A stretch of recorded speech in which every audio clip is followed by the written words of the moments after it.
La risa de nosotros es tímida, en ese sentido, pues. Pero a fin de cuentas es un hombre que tiene convicción de lo que cree, ¿no? Y está de alguna manera buscando una alternativa religiosa para manejar esa experiencia a la que él llamaba su tentación.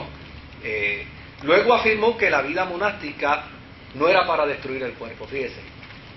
Luego de esa experiencia, él descubre que a fin de cuentas la vida monástica no es para destruir el cuerpo, sino para hacerlo apto como un instrumento para el servicio a Dios. Entonces cambia su mentalidad y empieza entonces a trabajar en la concienciación de que su cuerpo debe ser un instrumento de bendición, un instrumento de servicio, un instrumento de paz. De esta manera organiza un grupo de monjes en Nurcia, pero tuvo que llevarse los monjes porque en la ciudad donde él estaba aparecieron un montón de mujeres disolutas, de estilos de vida no aptos para el sistema de la monarquía. Así que cuando él ve que se llenó la ciudad de estas mujeres, sacó su grupo de monjes y se los llevó a un desierto. La historia dice que los entró a un lugar tan profundo que allí ellos descubrieron que había un templo pagano donde algunos paganos se introducían en el bosque para hacer rituales paganos. Pero desde luego ese lugar se llamó el Monte Casino. Y allí en el Monte Casino,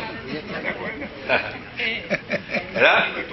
Allí en el Monte Casino, él se dio a 3 tareas. La primera de ellas, establecer su monasterio allí. La segunda de ellas, destruir el bosque. Y la tercera de ellas, destruir el templo con el culto pagano. O sea, cuando regresaron los paganos, le digo, señores, lo sentimos mucho, pero aquí esto ya se les destruyó. Claro, ellos se sentían con la autoridad para hacerlo porque el cristianismo ya era la religión oficial. Y en ese sentido, pues, esa autoridad les hacía entender a ellos que podían hacer ese tipo de cosas. Organizó allí una comunidad monástica y San Benito tenía una hermana gemela que se llamaba Escolástica. Y junto con su hermana gemela fundó entonces otra orden para mujeres que la atendía a su hermana y desde luego la otra la atendía a él. Se cuenta que un día fue visitado por el rey ostrogodo Totila, a quien él reprendió por su maldad. Inclusive le hizo saber que si él seguía en esa actitud de perversión y de maldad, su reinado y su vida duraría 10 años más. Y al 10º año él moriría. Y fue un oráculo profético de San Benito, porque Gregorio el Grande dice que así sucedió. Al 10º año, Totila murió. Pero desde luego, lo que hizo famoso a San Benito no era esa capacidad de ser profeta, no era esa capacidad de ser un elemento de un poder y de una autoridad ministerial, sino las reglas que él estableció para la vida monástica. Note bien que había reglas para la vida monástica en Oriente, pero las reglas que él estableció eran totalmente distintas a las reglas de la vida monástica de Oriente. ¿Cuáles fueron esas reglas que él estableció? Yo recogí algunas de ellas que se las quiero compartir. Él estableció para toda persona que aspirara a ser monje lo siguiente: la vida monástica debe ser de acuerdo al temperamento y la necesidad de la Iglesia occidental. Note bien que eso es un lenguaje diametralmente opuesto al pensamiento de los monjes de Oriente, que ellos dijeron, como la iglesia se juntó al imperio, se acabó la iglesia para nosotros. Nosotros no vamos a participar con la iglesia de nada. Seguimos siendo parte de la iglesia, pero separados de la iglesia. En este caso, San Benito estableció algo diametralmente opuesto. Él dijo, la vida monástica debe ser de acuerdo al temperamento y las necesidades de la iglesia occidental. Es decir, necesitamos preguntarle a la iglesia de Occidente, ¿qué necesita? Y de acuerdo a lo que la iglesia de Occidente necesite, así nos conduciremos los monjes para proveerle a la iglesia. ¿Se da cuenta por qué fue fundamental la vida monástica para la iglesia católica cristiana después del siglo V? Otra de las reglas que puso fue que lo que él iba a establecer como regla iba a ser moderado, contrario también a las reglas de Oriente, porque en las reglas de Oriente no había moderación.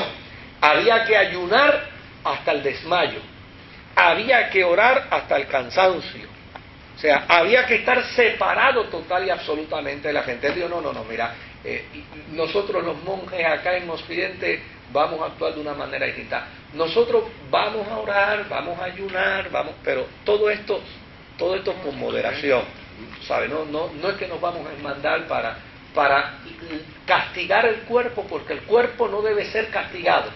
El cuerpo debe ser instrumento para el servicio a Dios. Otra de las reglas que estableció fue que los monjes iban a comer 2 veces al día. Porque con anterioridad en Oriente los monjes ayunaban más de lo que comían. Así que digo, no, acá la cosa va a ser distinta, acá los monjes van a comer 2 veces al día. Otra de las reglas que estableció fue que cada monje recibiría 1/4 de litro de vino diario, mientras no haya escasez. En el otro lado, era totalmente abstémico. Por lo tanto, acá pues ya por lo menos el monje sabía que al finalizar el día tenía garantizada ya un 1/4 de litro de vino, ¿verdad?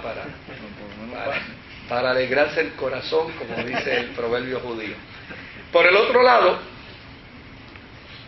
él estableció la regla que cada monje tendrá una manta y una almohada y dormirá entre 6 a 8 horas diarias, contrario a Oriente, donde se le decía al monje, la clave es vigilar, no es dormir. ¿Se da cuenta que unos cambios bien sustanciales? Por el otro lado, dice, habrá disciplina de permanencia. ¿Qué es disciplina de permanencia? Pues habían unos monjes, como en todo lugar hay listos, pues también dentro de los conceptos monásticos había gente lista, donde había unos individuos que decían, soy monje, y estaban dentro del monasterio hasta en tanto y en cuanto empezaban a darle tareas y responsabilidades. Y en el momento en que empezaban a darle tareas y responsabilidades, se movían de allí, y entonces se iban a otro monasterio. Entonces allá decían, yo soy monje y vengo para estar con ustedes. Cualquier parecido a eso, alguna gente que se pasa moviéndose de iglesia en iglesia, es pura coincidencia, ¿no?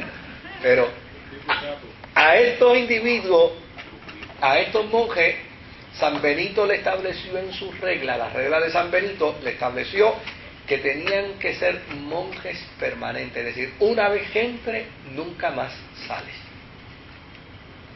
Número 2, le estableció una regla de obediencia al abad. El jefe de los monjes se conocía como el abad, que significa el padre. Este abad tendrá una responsabilidad pastoral, no se enseñoreará de los monjes,